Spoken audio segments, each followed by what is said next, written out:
Selamat datang di podcast Fuadisme seri atas nama Setara. Satu seri yang secara khusus akan membincang isu perempuan dan perspektif adil gender. Sudah hadir bersama saya di ruangan podcast ini Ibu Zulfatun Nikmah.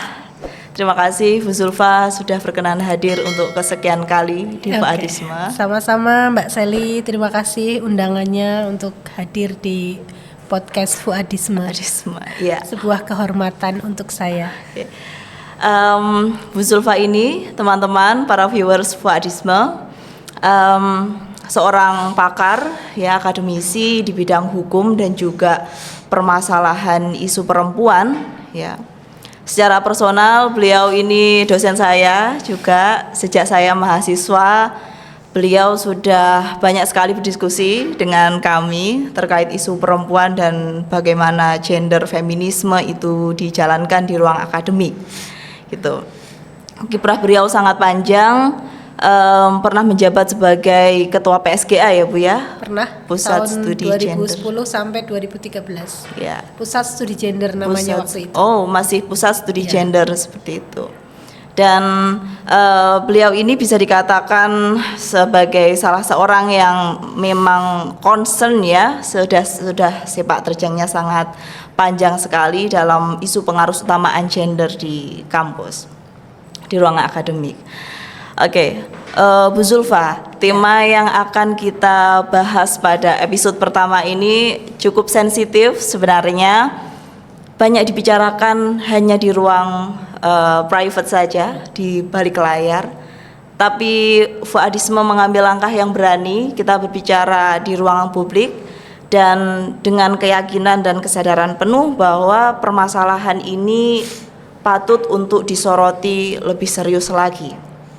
Tema kali ini adalah kekerasan seksual di sekitar kita. Oke, tema yang ringan sekaligus berat. Ringan sekaligus. Tapi yang jelas penting untuk dibahas. Iya, betul sekali. Apalagi tema ini sangat perlu sekali menjadi perhatian teman-teman mahasiswa, para akademisi di ruang di ruang intelektual. Untuk itu saya ingin memulai dari data-data dulu Bu Zulfa. Ya. Jika kita melihat catatan tahunan Komnas Perempuan tahun ini, Ya. baru sekali terbit 8 Maret yang lalu, data yang terhimpun menunjukkan sekitar 10% kekerasan terhadap perempuan itu meningkat dibandingkan data sebelumnya. Artinya data 2024 lebih banyak dibandingkan 2023. Dan menariknya dari gelondongan data itu tadi, angka yang paling besar itu menunjuk pada satu jenis kekerasan tertentu, yaitu kekerasan seksual. Nah, tentu saja dalam sehari-hari kita sangat familiar sekali, kita dibanjiri berbagai informasi kasus kekerasan seksual di mana-mana, di pesantren, di sekolah, di kampus, di jalanan, di mana-mana. Ya. Dan itu menunjukkan bahwa permasalahan ini memang ada, benar-benar ada di sekitar kita. Ya. Oke. Untuk itu menurut saya penting mendudukkan tindakan ini, fenomena kekerasan seksual ini pada pertanyaan, sebenarnya apa sih kekerasan seksual itu, Bu? Oke.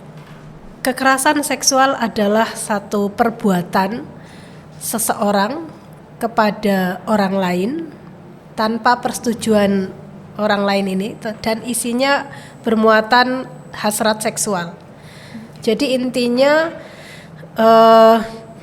tindakan seseorang tanpa persetujuan lawannya, dan tindakan itu didasari oleh hasrat seksual.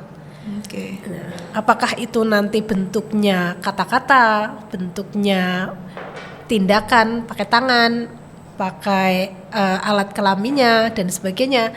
Tapi ketika yang dilakukan itu dasarnya adalah hasrat seksual, maka itu adalah kekerasan seksual. Dengan syarat yang orang yang dituju atau sasarannya itu tidak memberikan persetujuan. Nah, maka di sini kata kekerasan di sini intinya mengandung semacam pemaksaan. Oke. Itu adalah satu tindakan ya, teman-teman mahasiswa dan para viewers. Berarti ada unsur itu adalah tindakan tanpa persetujuan atau bahasa kekiniannya itu tidak konsensi bukan tidak by consent. Bukan consent Kalau consent itu kan persetujuan. Bukan persetujuan, ada pemaksaan itu tadi.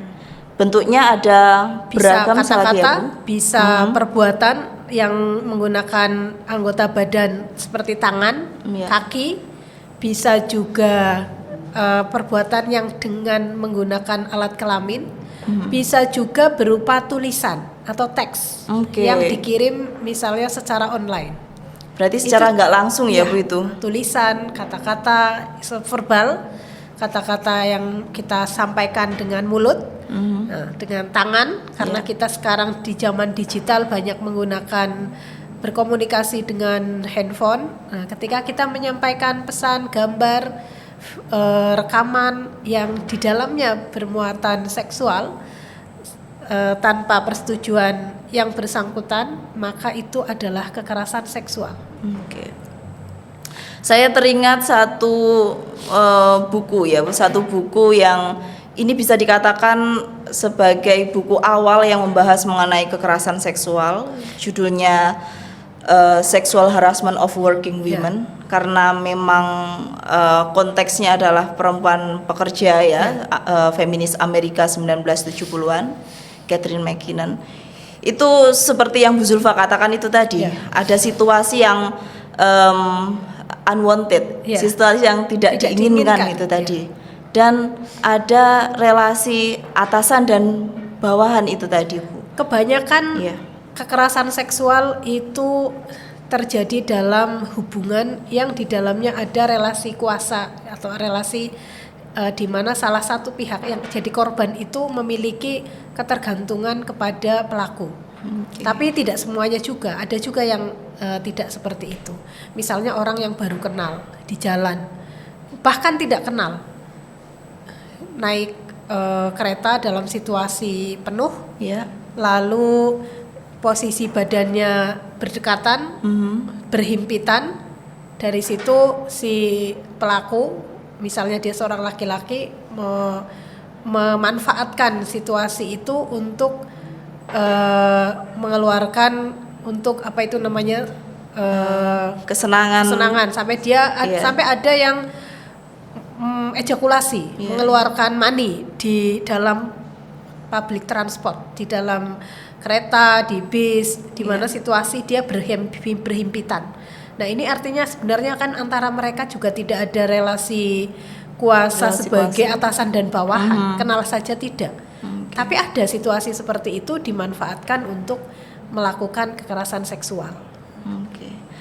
Kadang ada satu fenomena kekerasan seksual yang itu jelas power relationnya itu sangat kentara, dan ada yang tidak seperti yang ditunjukkan Bu Zulfa. Tapi dari kebanyakan data kekerasan seksual ini ya Bu, pelecehan kekerasan seksual ini kebanyakan korbannya perempuan. Meskipun tidak menutup kemungkinan itu laki-laki juga mendapat. Laki-laki ada, perempuan ada. Sama-sama terancam ya Bu ya. Karena kebanyakan perempuan. Lalu pertanyaannya, walaupun tadi ada relasi bukan relasi kuasa, tapi kenapa korbannya selalu perempuan? Menurut saya kebanyakan korban yang dalam tindak kekerasan seksual itu perempuan karena ada anggapan umum yang masih hidup di masyarakat yang bersumber dari nilai-nilai patriarki, di mana perempuan dipandang sebagai objek kesenangan laki-laki. Ada kita sering mendengar ada kata harta tahta wanita. Nah, wanita dalam hal ini diposisikan seperti harta dan tahta yang dikejar oleh laki-laki, dijadikan sumber kebanggaan. Kalau mencapai harta tertentu dia bangga, mencapai tahta tertentu dia bangga, mengoleksi perempuan dalam jumlah tertentu dia juga akan bangga. Mampu menaklukkan perempuan dengan melakukan kekerasan termasuk itu juga akan menjadikan dia bangga sebagai seorang laki-laki. Seorang laki-laki sejati yang punya power untuk menaklukkan, untuk mengendalikan, mengontrol, kemudian menikmati perempuan. Nah, maka pandangan seperti ini menjadikan sebagian laki-laki yang belum teredukasi secara baik itu menjadikan sebagai sebuah perilaku yang dia lakukan. Saya laki-laki, saya berani ngapain? Berani sweet kepada perempuan lewat, berani memesrai perempuan padahal dia bukan siapa-siapanya, bukan istrinya. Karena apa? Ya pandangan bahwa saya lebih tinggi sebagai laki-laki, saya lebih tinggi, kamu adalah target yang saya kejar untuk kepuasan seksual saya, terlepas apakah kamu suka atau tidak suka, setuju atau tidak setuju, kamu sah atau tidak sah punya relasi dengan saya. Yang jelas saya sebagai laki-laki merasa berhak untuk melakukan itu. Nah, artinya ada pandangan bahwa laki-laki lebih tinggi, lebih berkuasa, lebih punya wewenang, sedangkan perempuan itu ditempatkan sebagai semacam objek yang dikejar, dikoleksi, diperlakukan sesuka laki-laki. Iya. Bahkan kalau saya masih ingat dalam pergaulan remaja itu kayak perempuan ini dijadikan kayak piala gitu Bu ya. Iya, semacam target itu tadi yang dikumpulkan, dikoleksi, dicapai, diumumkan. Saya mampu meraih hati, misalnya menjadikan si perempuan paling primadona itu jatuh cinta pada saya. Setelah itu ditinggalkan, itu kebanggaan. Iya. Itu tadi jawaban atas mengapa dari data-data kekerasan seksual, kekerasan terhadap perempuan, memang kebanyakan korbannya itu adalah perempuan karena pandangan yang sangat bermasalah berangkat dari patriarkisme, pandangan bahwa perempuan itu dijadikan sebagai objek itu tadi ya Bu. Laki-laki subjek yang menentukan, perempuan objek yang ditentukan, artinya tidak setara. Berangkat dari pandangan bahwa laki-laki dan perempuan tidak setara. Berangkat dari ketidaksetaraan perempuan sebagai objek. Nah, kita kembali lagi ke permasalahan kekerasan seksual ini Bu. Kadangkala saya tahu ada beberapa statement ketika kekerasan seksual terjadi dan itu dikabarkan ada beberapa anggapan. Misalkan, itu karena memang bajunya nggak senonoh gitu. Itu karena memang perempuannya suka keluar malam. Atau ya pastilah disentuh perempuannya itu sebenarnya senang gitu, kayak gitu. Itu bagaimana Bu statement seperti itu betul atau hanya kesalahpahaman saja dalam kita memahami? Menurut saya itu kesalahpahaman yang terus dikembangkan dan direproduksi melalui perbincangan sehari-hari, baik di dunia offline maupun online, bahwa perempuan yang menggunakan baju tertentu itu berarti dia mau menjadi objek kekerasan, bahkan mengundang laki-laki untuk melakukan pelecehan kepadanya. Itu adalah pemahaman yang sesat salah paham. Apa dia pernah bertanya secara langsung kepada orang itu, apa alasan Anda memakai pakaian itu? Misalnya pakaian itu apa ya? Pakaian yang misalnya lengannya terlihat.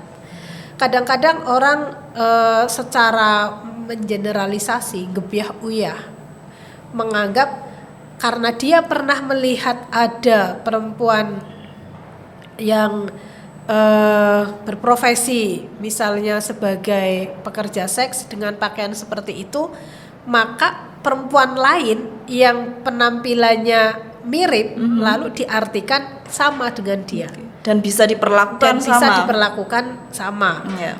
Nah, pekerja seks sendiri pun tidak mau juga diperlakukan tanpa concern itu juga nggak mau, Iya. apalagi yang bukan. Ya, jadi banyak orang salah paham bahwa pakaian adalah simbol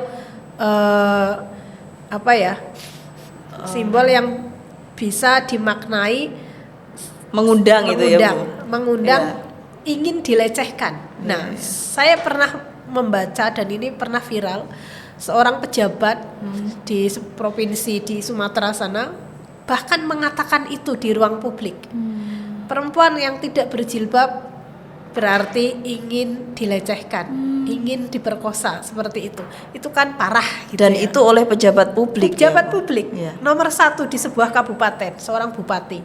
Nah, ini seorang bupati yang dia punya posisi penting, yang seharusnya dengan posisi penting itu dia bisa mengedukasi soal kekerasan seksual, tetapi malah menjadi agen penyebar kesalahpahaman tentang kekerasan seksual. Nah, soal baju misalnya, tadi salah satunya ya. Ya. Kemudian kesalahpahaman yang lain saya kira adalah bahwa ketika seseorang diam, ketika dilecehkan, itu berarti dia mau. Dan Iya. setelah itu diulang lagi ke dia. Maka ada beberapa korban yang sering menjadi korban karena dia diam. Padahal dalam diam itu dia tidak nyaman. Hanya saja dia tidak punya power untuk mengatakan tidak. Nah, seperti yang kita sebut di awal tadi bahwa kebanyakan tindak kekerasan seksual ini melibatkan relasi kuasa. Iya. Maka kekerasan yang melibatkan relasi kuasa ini korbannya itu secara sosial, secara power lebih rendah ketika dia diperlakukan, tidak melakukan perlawanan, dianggap suka sama suka. Kemarin aja mau kok, ini kan sudah yang ke sekian kalinya, dia kok baru lapor ketika kejadiannya sudah 10 kali. Nah, yang 9 kali itu apa? Itu kan berarti mau. Nah, itu juga merupakan kesalahpahaman bahwa ketika orang diam tidak melawan berarti mau. Padahal faktanya diam itu kadang-kadang dia masih berusaha, masih bingung.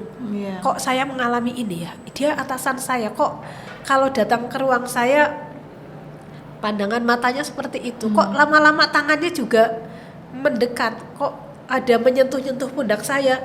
Nah, kadang-kadang orang itu masih berusaha mendefinisikan ini apa? Apa saya berhak diperlakukan seperti ini? Ada banyak yang belum mengerti bahwa yang dia alami itu adalah kekerasan seksual. Nah, sehingga dia baru berani speak up, lapor, bercerita kepada orang lain ketika kejadian itu sudah berkali-kali. Nah, ini orang lain yang mendengar, sok suci, kemarin apa? Kan udah berkali-kali seperti Iya, itu. iya. Apalagi kalau misalnya ada korban yang lapor hamil, dia sudah 5 tahun menjadi korban, baru speak up di tahun kelima. Nah, mereka banyak sekali yang mengomentari negatif, yang selama ini apa? Kenapa nggak dari dulu kamu cari pertolongan? Kenapa nggak dari dulu lapor? Kamu menikmati. Nah, jadi ada juga salah paham bahwa korban itu menikmati menjadi korban kekerasan. Sedangkan faktanya banyak mereka yang diam itu karena tidak punya keberanian, karena mempertimbangkan efek kalau dia melakukan perlawanan. Melapor, bagaimana Kalau sih melapor dia akan ya. dipecat. Jangankan melapor, cerita ke temannya misalnya itu takut karena ada ancaman. Jadi banyak kejadian kekerasan seksual itu diawali dengan adanya ancaman. Kalau kamu berani lapor sama ibumu, misalnya dia seorang ayah tiri, bahkan ayah kandung, kalau kamu lapor sama ibumu, kamu saya usir dari rumah ini, kamu saya bunuh.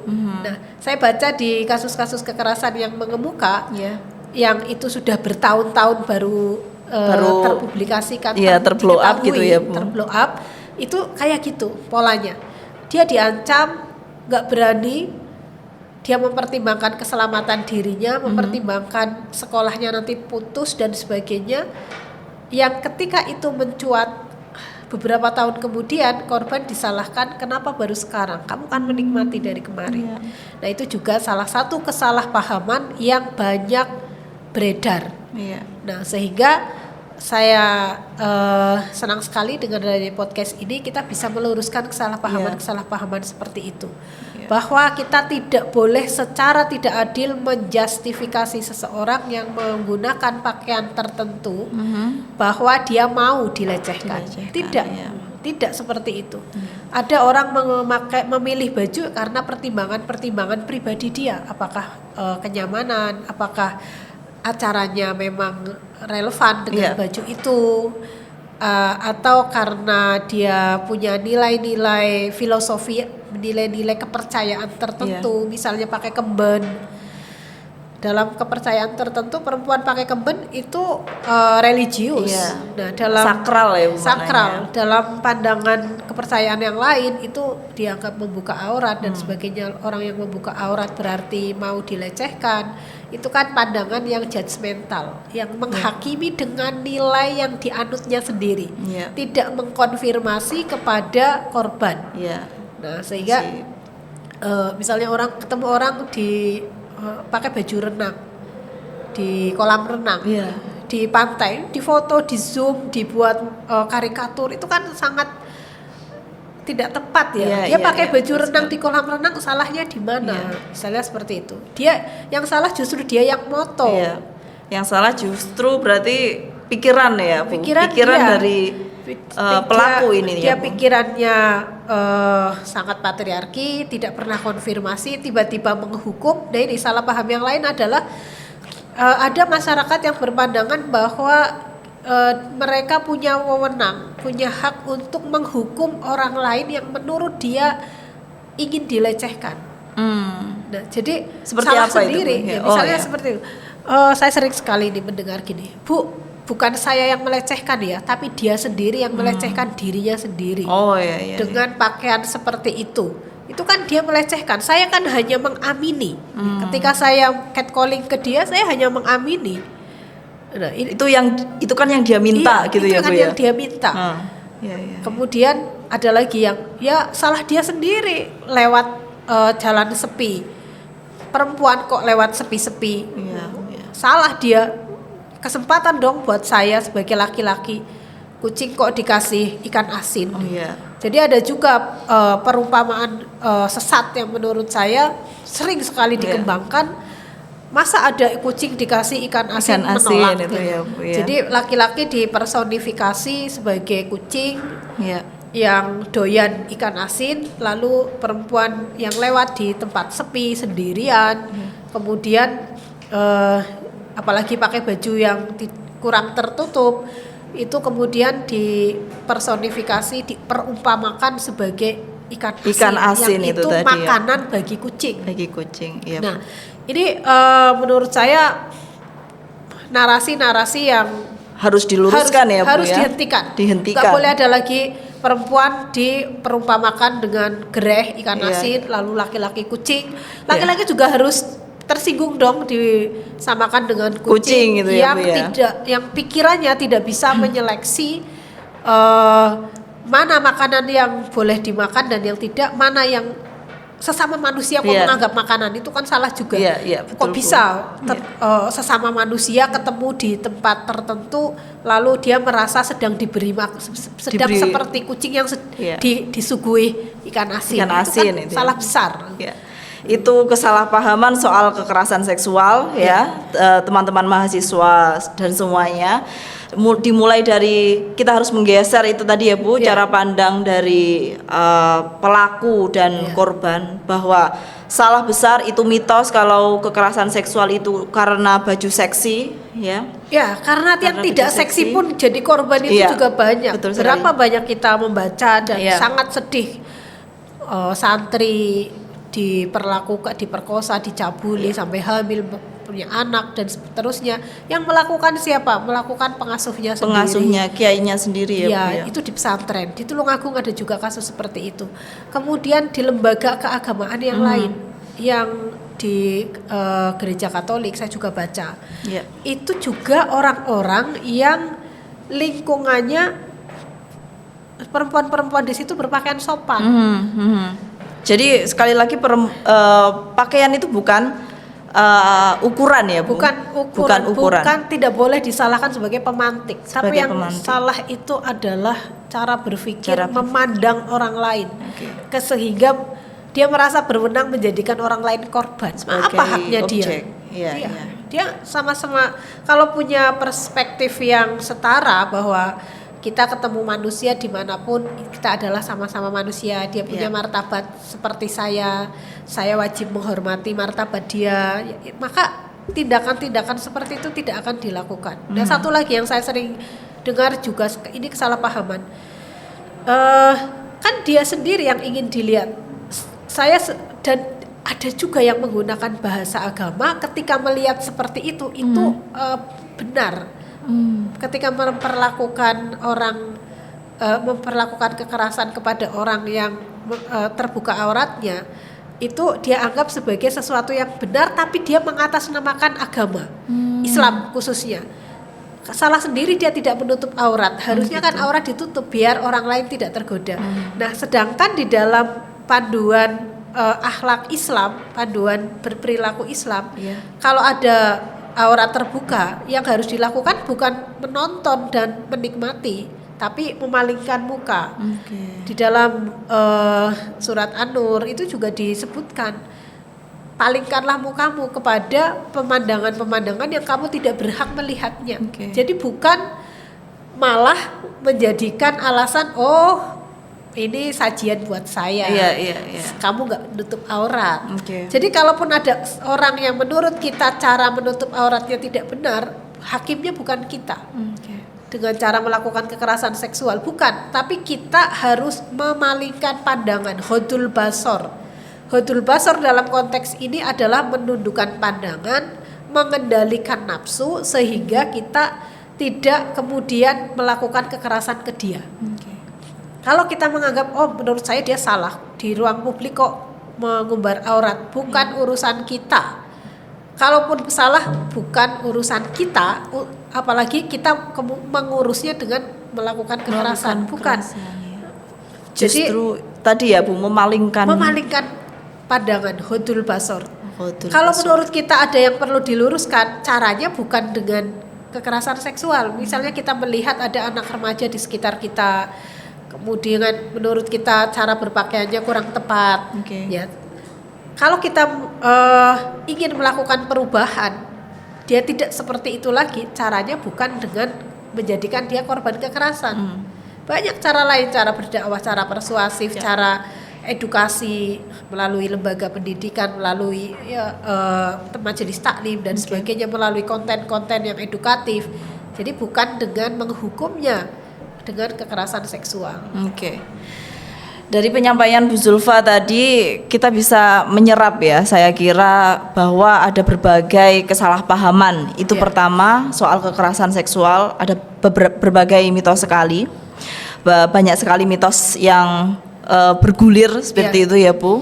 Dan kemudian yang kedua itu tadi Bu, soal bagaimana ketika seharusnya para pemangku pejabat, tokoh agamawan ini, guru, bahkan dosen ya Bu, yang seharusnya mereka memiliki pengetahuan, kesadaran lebih tinggi ya Bu, dibandingkan pelaku kekerasan seksual di jalan maksudnya. Saya ingin menanyakan, kenapa ini terjadi Bu? Mereka yang memiliki ilmu, mereka yang memiliki perangkat pengetahuan yang lebih banyak, tapi kekerasan masih saja terjadi. Ya, harus kita akui bahwa istilah kekerasan seksual itu belum sangat lama dikenalkan kepada publik di Indonesia. Kita punya undang-undang tindak pidana kekerasan seksual disahkan tahun 2022, 3 tahun yang lalu, di mana undang-undang ini mulai diwacanakan, mulai diajukan sampai dengan diundangkan itu prosesnya 12 tahun. Komnas Perempuan dan para aktivis, akademisi pro kesetaraan gender sangat giat melakukan upaya agar undang-undang ini diberlakukan. begitu disahkan 3 tahun yang lalu, tidak serta-merta pikiran orang se-Indonesia itu langsung bisa memahami isi undang-undang ini. Oh iya. Satu, proses pengundangannya juga sempat polemik, terutama menjelang pemilu 2019, di mana justru RUU ini pembahasannya waktu itu dihentikan karena sangat politis. Jadi mengesahkan undang-undang ini artinya melegalkan zina. Calon presiden yang pro undang-undang ini berarti dia pro zina. Nah, itu juga dikembangkan. Itu salah paham yang lain lagi.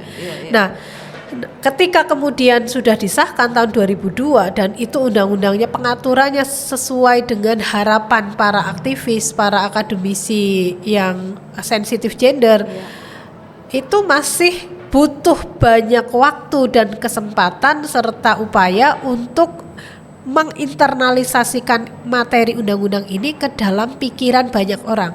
Nah, termasuk para tokoh-tokoh itu termasuk tadi ya, tokoh Bu, publik, ya. termasuk para pejabat. Jadi seperti saya bilang di awal bahwa bahwa pemikiran patriarki itu kuat sekali, perempuan dipandang sebagai objek kesenangan, itu kan sudah mendarah daging berabad-abad. Ketika undang-undang ini datang, maka tidak secara otomatis serta-merta pemahaman orang langsung berubah seperti undang-undang itu. Nah, maka kalau kok tokoh publik masih banyak seperti itu, artinya dia belum ketemu dengan momen di mana dia belajar secara serius soal itu. Pemahaman sensitif gender yang sudah dikampanyekan sejak tahun 2000 karena kita punya Inpres tentang pengarus utamaan gender, itu juga belum sukses. Karena pikiran-pikiran para pejabat publik tahun yang 2000 ya, Ibu, tahun 2000, pikiran para pejabat publik yang menurut Inpres ini harus sudah menjadikan gender sebagai sebuah mainstream, sebagai arus utama dalam membuat kebijakan, itu pun masih bermasalah. Ditambah sekarang dengan isu kekerasan seksual yang itu bagian dari masalah ketidaksetaraan gender tapi lebih spesifik. Nah, maka menurut saya kita perlu untuk terus membicarakan, terus menyuarakan, terus membahas dengan melibatkan para tokoh, karena para tokoh ini punya akses untuk menyampaikannya kembali di ruang publik. Jadi kalau seorang bupati misalnya teredukasi soal anti kekerasan seksual, dia punya banyak sekali momen sambutan atau pelatihan atau apalah yang bisa dipakai untuk menyambungkan, memanjangkan materi ini agar diterima lebih banyak orang. Nah, sayangnya selama ini berperspektif sensitif gender itu belum menjadi syarat fit and proper test seorang pejabat publik. Nggak masuk persyaratan ini ya, Bu. Iya. Jadi masih banyak yang lolos. Dia apalagi ini pejabat-pejabat yang dipilih oleh rakyat ya. Di situ kan rakyat yang penting dia apakah dia terlihat bagus pencitraannya ataukah dia punya tim yang solid, bagi-bagi uang atau apa gitu. Nah, yang penting itu yang dipilih. Masyarakat belum detail mempertimbangkan dia punya pikiran apa tentang perempuan. Nah, kalau aktivis kan beda ya. Aktivis itu langsung concern. Oh, calon bupatinya ada 5. Oh, ini yang 2 bermasalah nih karena dia pernah membuat statement-statement yang anti kesetaraan misalnya. Kita bisa langsung, kita bisa langsung mengidentifikasi. Tapi kalau orang-orang yang juga belum teredukasi secara baik soal kesetaraan gender, ada tokoh yang bercanda-bercanda soal body shaming, malah dia ikut tertawa. Wow, keren, menarik segala macam. Sangat mungkin itu.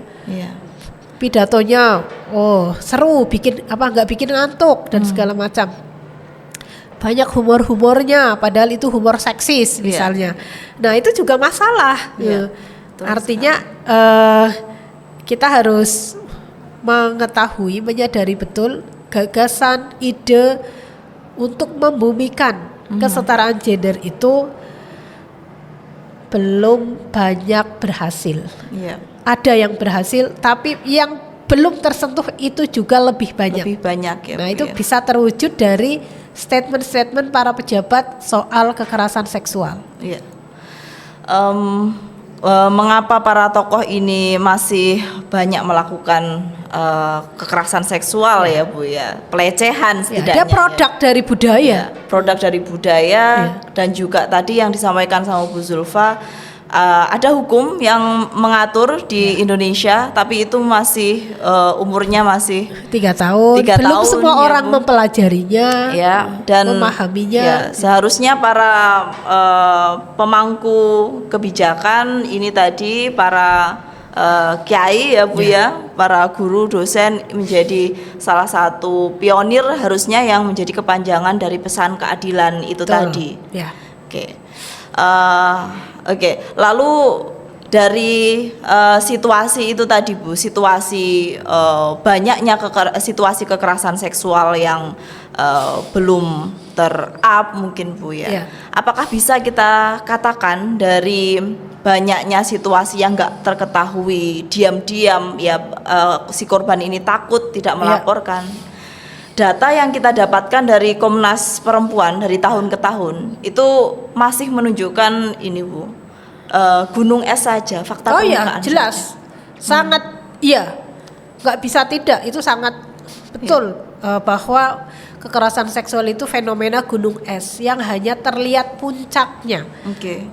Gunung es itu ditutupi, bodinya ditutupi lautan, yang terlihat puncaknya kecil. Ya. Puncak itu kan hanya segini. Iya. Sedangkan yang tidak terlihat besar ke bawah karena ditutupi oleh air. Nah, itu jauh lebih banyak. Besar lagi ya Bu ya. Lebih banyak yang tidak terlihat daripada yang terlihat. Iya. Kenapa begitu? Karena kalau kita melihat data, maka itu adalah data kasus yang terlaporkan, yang terketahui. Sedangkan tidak semua korban kekerasan itu mau melapor atau berani melapor atau tahu caranya melapor, kemana melapor, itu tidak semua.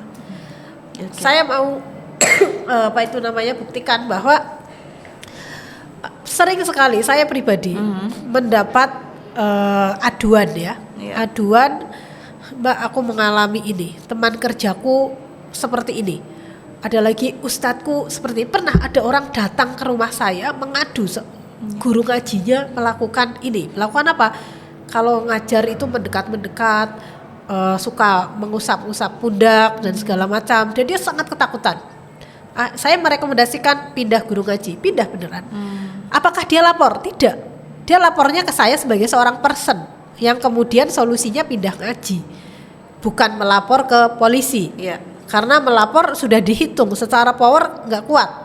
Nah, tapi itu contoh, ada kasus nyata tidak terlaporkan. Belum lagi yang mengeluh masalah, aku di chat kayak gini sama dosen, sama guru, sama kakak kelas, sama senior dan sebagainya.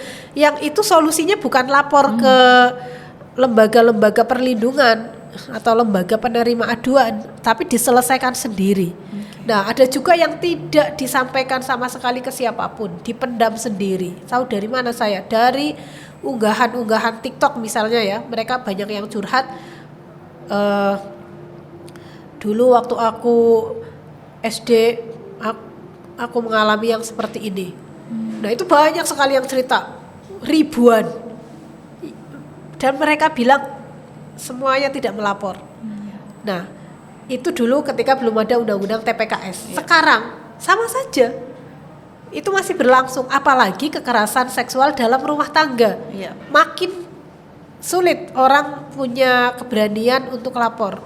Dia suamiku, kalau saya laporkan saya nanti gimana, kalau dia di penjara gimana, kalau dia marah nanti aku malah dicerai, nanti aku jadi janda dan sebagainya. Jadi banyak sekali pertimbangan-pertimbangan dalam diri korban menjadikan mereka memutuskan untuk tidak lapor. Jika tidak lapor itu otomatis data yang terhimpun itu tadi ya, Bu, itu tidak mencakup ini. Sehingga yang kasusnya lebih banyak, yang didata, didokumentasikan itu hanya sebagian Itu kecil. hanya sebagian kecil saja. Iya. Kekerasan seksual itu adalah fenomena gunung es, ya teman-teman. Artinya antara data yang terlapor dan kejadian sesungguhnya itu sangat mungkin lebih banyak data yang tidak terlapor. Dan Bu Zulfa tadi dari cerita beliau mendapatkan pelaporan dan juga kasus KDRT ya. Kita tahu ada kasus yang itu kekerasan seksual yang ada di publik Bu, dan kekerasan seksual yang ada di ranah privat. KDRT itu tadi Bu. Dan itu jauh lebih sulit sepertinya Bu ya. Itu bagaimana Bu? Kekerasan seksual yang terjadi di ruang yang tersembunyi. Di ruang tersembunyi terjadi kekerasan seksual yang kompleks. Karena relasi orang-orang yang terlibat, yaitu pelaku dan korban, itu juga intim. Intim di mana hubungan mereka itu sifat ketergantungannya juga tinggi. Misalnya anak dengan bapak, ayahnya ini. Anak dengan ayah. Kita kadang sering dikagetkan dengan ayah kandung menghamili anak kandungnya. Kadang ayah tiri menghamili anak istrinya, seperti itu.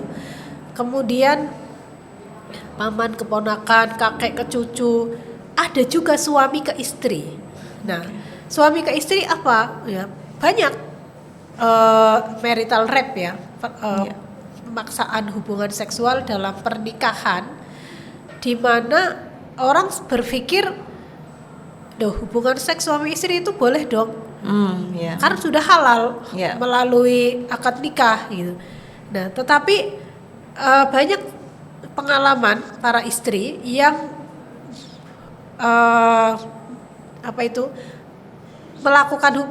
merelakan tubuhnya disetubui oleh suaminya dalam posisi dia sendiri tidak berhasrat, atau kadang dia sedang sakit, bahkan sedang menstruasi. Kemudian ada juga jenis kekerasan yang bukan soal hubungan seksual, tetapi itu juga kekerasan seksual. Misalnya apa? Misalnya pemaksaan memakai kontrasepsi. Nah, pemaksaan pengguguran kandungan, itu juga ada. Ada anak yang lapor kepada ibunya, saya hamil, dia belum punya suami. Nah, sama ibunya ditanya, siapa yang menghamili kamu? Dia, nggak mau, aku punya menantu dia, gugurkan saja.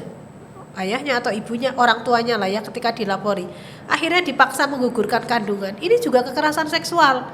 Jadi kekerasan seksual itu tidak selalu berupa hubungan seksual, ada juga pemaksaan menggugurkan kandungan, pemaksaan memasang kontrasepsi, yang itu pelakunya bukan laki-laki ke perempuan, tapi bisa juga orang tua ke anaknya, paman ke keponakannya, tante ke keponakannya. Nah, yang seperti itu juga lebih sulit dilawan karena anak itu secara ekonomi punya ketergantungan pada orang tuanya. Kalau saya melawan, nanti saya diusir, saya tinggal di mana, sekolah saya putus, kuliah saya putus.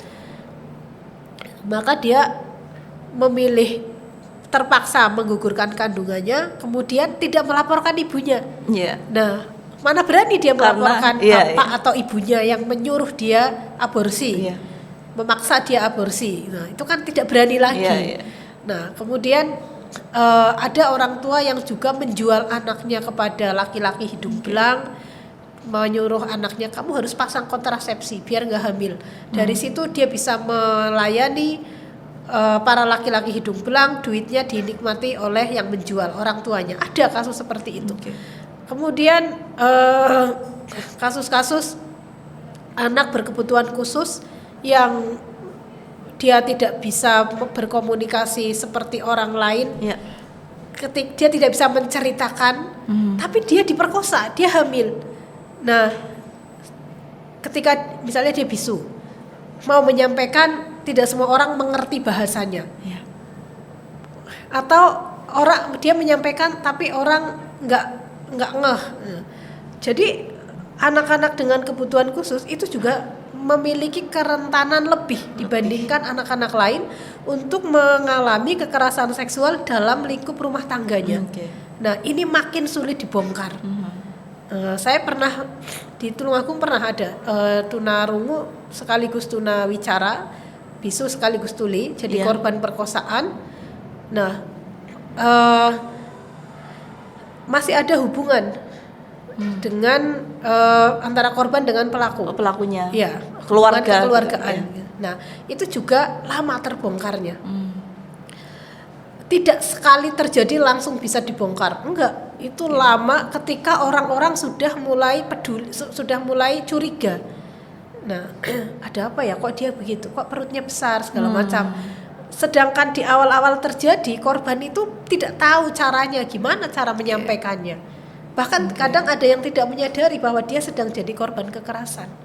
Nah, maka terus kalau sudah ketahuan, keluarga rapat, kadang-kadang juga sudah kita selesaikan dengan cara kekeluargaan saja.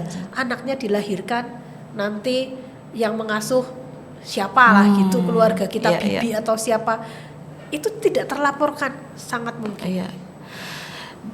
Jadi dari cerita panjang itu tadi ya Bu, kita bisa mengkategorikan kekerasan seksual yang itu terjadi di ranah publik, banyak tempat di publik, dan ada satu case yang khusus yang sangat sulit sekali dibongkar, yaitu kekerasan seksual yang terjadi di ranah privat antara suami dan juga istri, suami kepada istri, orang tua kepada anaknya. Bukan hanya satu tindakan berupa kekerasan seksual persetubuhan saja, bukan tapi bisa menyangkut isu reproduksi itu tadi ya Bu, bagaimana pemasangan kontrasepsi, pemaksaan aborsi itu terjadi. Dan fakta yang lebih mengejutkan lagi adalah para korban dengan kebutuhan khusus itu tadi ya Bu. Para korban dengan kebutuhan khusus ini rupanya mendapatkan problem resiko untuk mengalami itu lebih besar. Lebih besar lagi karena tidak adanya kemampuan untuk mengungkapkan itu pertama. Mereka ingin mengungkapkan, orang yang diberitahu belum tentu mengerti, betul. Karena menggunakan bahasa isyarat, misalnya dia tidak mengerti. Dari kejadian-kejadian itu tadi Bu, dari kekerasan seksual dari ranah publik hingga privat, mungkin Bu Zulfa bisa menceritakan bagaimana upaya-upaya minimal ketika mungkin kita melihat kekerasan seksual itu terjadi, atau ketika kita menjadi korban kekerasan seksual itu bagaimana Bu? Ya, menurut saya ada langkah preventif dan ada langkah rehabilitatif ya. Langkah preventif itu mencegah.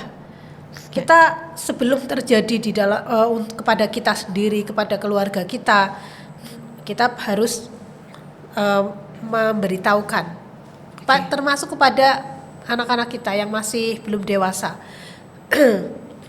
Maka ada cara menyampaikan bahwa apa yang boleh disentuh dari badan kita, siapa yang boleh menyentuh, itu anak kecil pun harus tahu.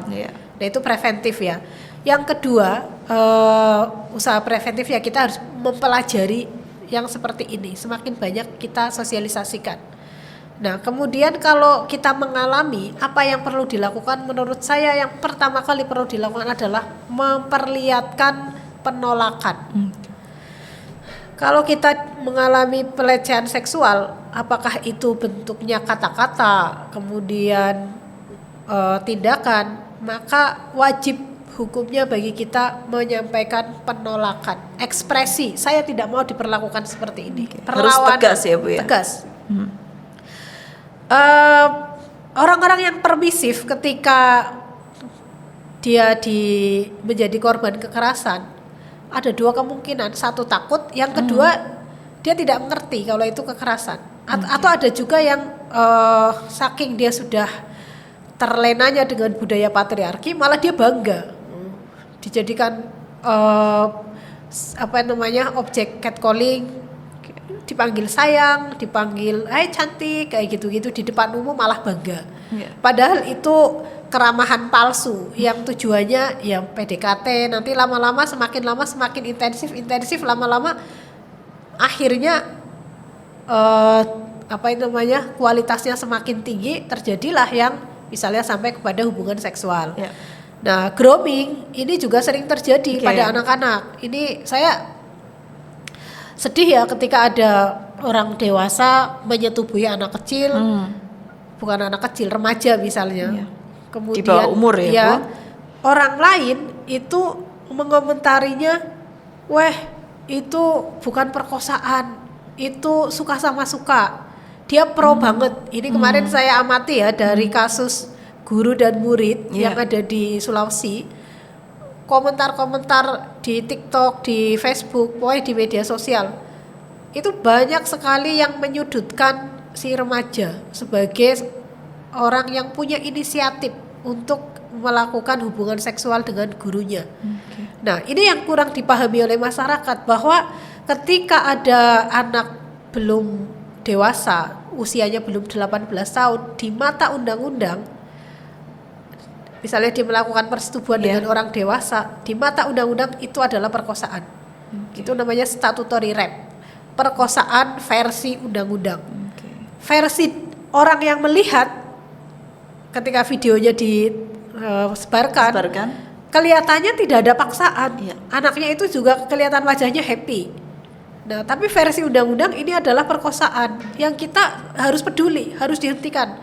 Nah, biasanya anak remaja mau diajak melakukan hubungan seksual itu proses awalnya sudah panjang. Bagaimana dia mengalami grooming. Grooming itu perlakuan yang membuat dia terlena. Misalnya diberi hadiah, dia dikasih bimbingan belajar, kemudian diajak diberi tugas-tugas yang menyenangkan.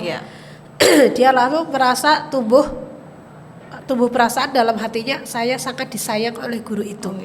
Bapak guru itu sangat cinta ke saya. Lalu dengan adanya perasaan seperti itu, ketika dia diminta untuk dipeluk, dicium, sampai diajak bersetubuh, dia mau.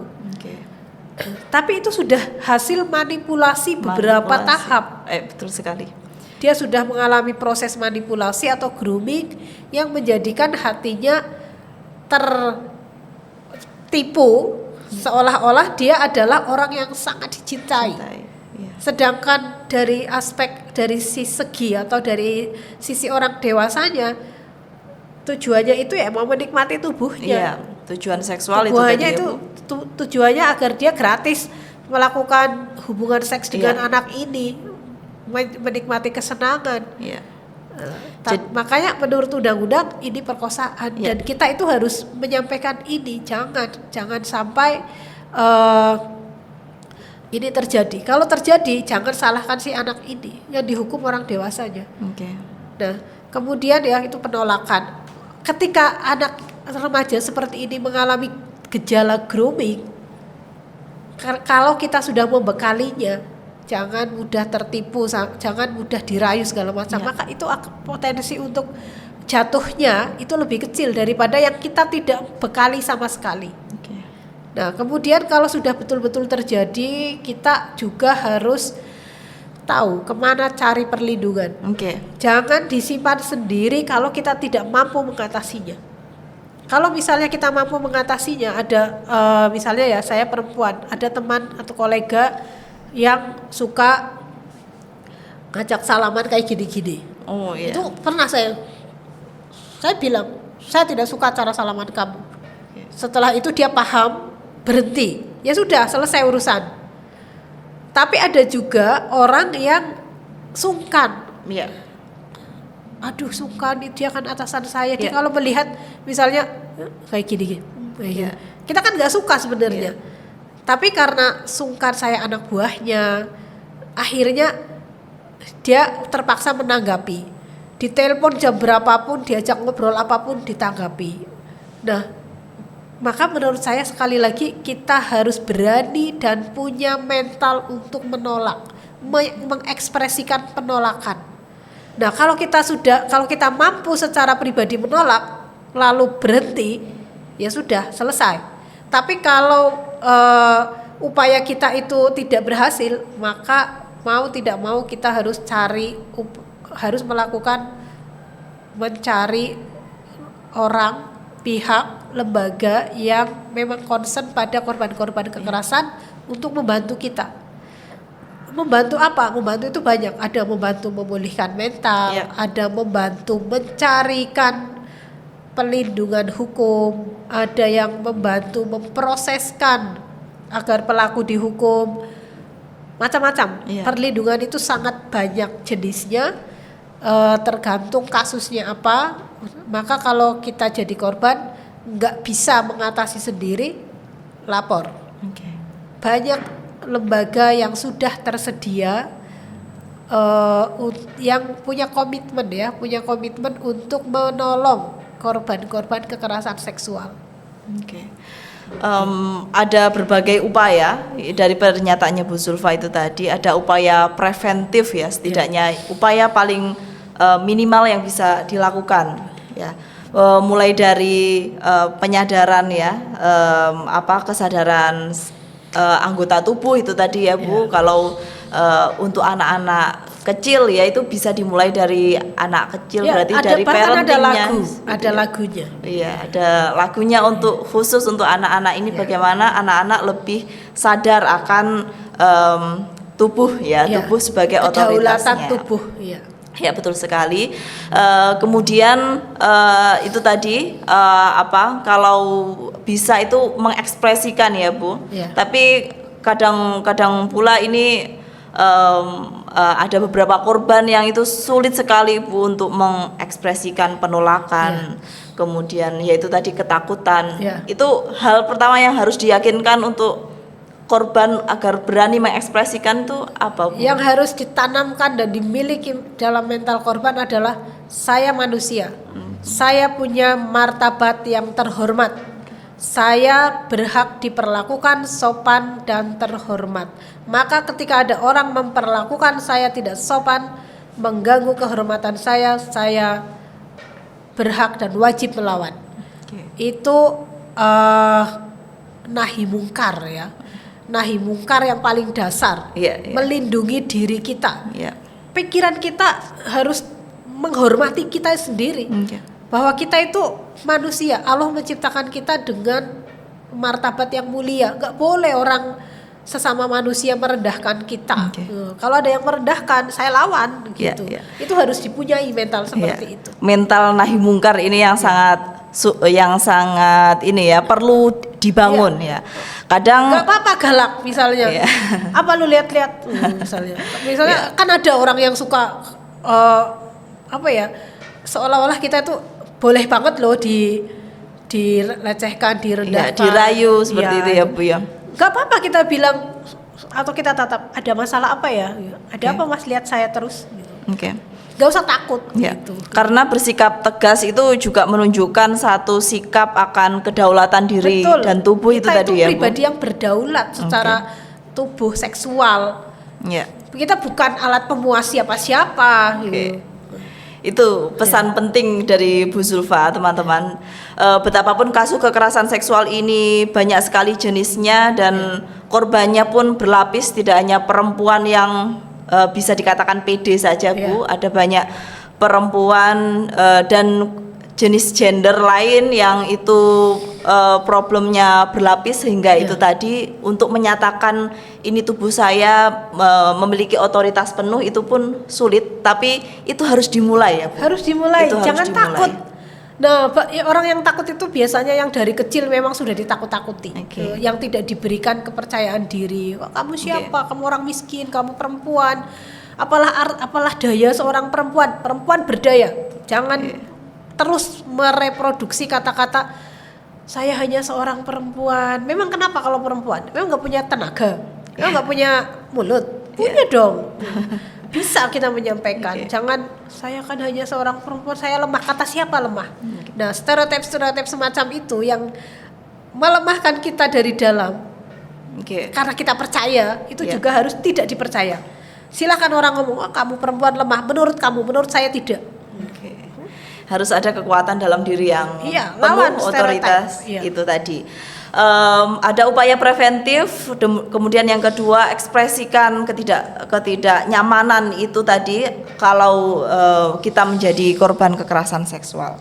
Kemudian upaya pelaporan. Nah, upaya pelaporan ini Bu, kadangkala saya pula mendapatkan cerita bahwa saya daripada melapor urusannya panjang, lebih baik nggak usah melapor saja. Bagaimana meyakinkan bahwa lembaga otoritas itu juga memiliki kecakapan sehingga mampu menyelesaikan permasalahan kekerasan seksual. Pertama kita harus mengenali kita ada di lembaga mana, kejadian yang kita alami itu di mana. Nah, di lembaga itu ada satgas atau satuan tugas atau gugus tugas yang spesifik menangani pelaporan kekerasan seksual atau tidak. Nah, kalau ada kita manfaatkan. Misalnya ada di kampus, di sekolah. Sekarang sekolah-sekolah juga harus membuat. Ada satgasnya Bu ya. Harus punya satgas, lembaga-lembaga pendidikan. Kemudian apalagi perguruan tinggi itu ada peraturan menterinya. Di Kementerian Agama juga ada keputusan Menteri Agama yang memandatkan setiap perguruan tinggi keagamaan Islam untuk memiliki satuan tugas yang tugasnya adalah menerima aduan, menangani aduan sampai kemudian korban itu menerima keadilan. Nah, itu kita harus mengenali di lembaga-lembaga yang kita bernaung. Nah, kalau tidak ada kita bisa minta tolong ke lembaga perlindungan yang sifatnya publik. Misalnya apa? Misalnya di kepolisian itu ada ruang perlindungan perempuan dan anak. KPPA ruang pelayanan khusus ya. Isinya poluan-poluan. Jadi kalau kita dan mereka sudah mendapat training, sudah memiliki sensitivitas gender yang lebih baik daripada yang bukan petugas itu. Kemudian layanan LSM juga ada. Beberapa di masyarakat di kabupaten itu sudah ada lembaga-lembaga yang memang tugasnya menerima aduan kekerasan. Kemudian online. Pengaduan online ya. Pengaduan online juga ada. Lembaga-lembaga publik itu juga membuka aduan-aduan online. Yang kita bisa bercerita. Kita tidak perlu takut identitas kita nanti dibongkar karena lembaga-lembaga ini punya komitmen merahasiakan data pengadu. Nah, kemudian kita juga penting untuk mengenali di sekitar kita orang yang punya concern soal ini itu siapa. Nah, lembaga organisasi perempuan misalnya kita juga bisa minta tolong ke mereka. Misalnya ya ada orang aktivis ormas perempuan. Nah, dia lapor ke ormasnya. Di ormasnya ini belum ada tenaga yang teredukasi secara khusus, tapi mereka punya jaringan. Punya jaringan dengan lembaga lain yang punya concern itu. Nah, itu lalu dihubungkan. Lalu mereka si korban ini mendapatkan advokasi. Itu bisa. Jadi di kita sekarang sudah banyak saluran-saluran untuk mengadu baik offline maupun online. Nah, ada juga kalau orangnya itu ingin curhat, ingin mengidentifikasi apa yang saya alami ini apakah termasuk kekerasan. Itu juga ada lembaga-lembaga yang bisa menerima aduan online untuk menjelaskan. Kadang kan orang belum paham. Saya kok nggak nyaman sekali ya. Apakah ini kekerasan seksual? Misalnya seperti itu. Itu juga bisa. Nah, kemudian kalau kita kurang informasi, kita juga bisa minta tolong kepada orang yang kita percaya. Misalnya guru kita, tertentu ya, gak semua guru juga punya perspektif soal kekerasan seksual. Tapi kita bisa mengenali siapa di lingkungan kita yang concern, yang care soal ini. Nah, misalnya dia tidak punya sumber daya yang tepat, misalnya kita ada korban yang kasusnya berat, dia butuh pendampingan advokat, dia nggak mampu, nah itu bisa dihubungkan dengan lembaga bantuan hukum yang bisa membantu mereka. Iya. Itu juga sering terjadi. Ya, bisa dilakukan ya, Bu. Iya.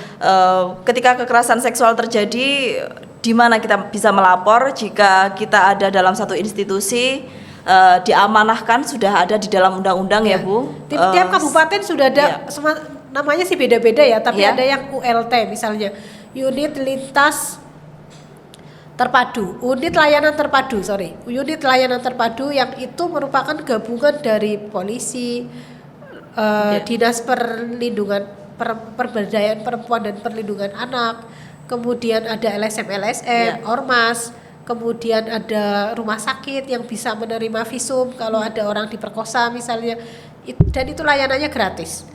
Nah, di Tulungagung misalnya ada ULT perlindungan perempuan dan anak. Nah, kalau ada yang mengalami kekerasan bisa lapor ke mereka, bisa juga ke salah satu lembaga yang tergabung dalam unit layanan terpadu ini. Misalnya lapor ke puskesmas, nanti oleh puskesmas bisa direkomendasikan, oh kamu butuh konseling. Nah, nanti dipertemukan dengan psikolog yang akan membantu korban pulih secara mental, seperti itu. Itu ada layanannya, ada gratis. Jadi bisa dikatakan bahwa kalau kekerasan seksual terjadi itu ya, di manakah korban bisa melapor, sesungguhnya ada dalam amanat dan kebijakan di setiap daerah institusi itu saat ini ya, Bu, sudah memiliki unit-unit pelaporan ya, yang bertugas untuk menerima aduan dan juga penanganan ya, Bu.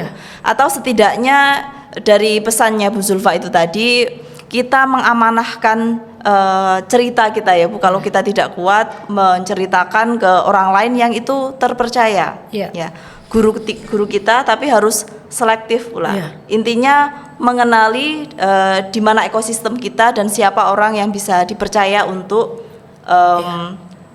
mengatasi kekerasan seksual. Bahkan ada sekarang teman sebaya yang dididik untuk menjadi teman curhat.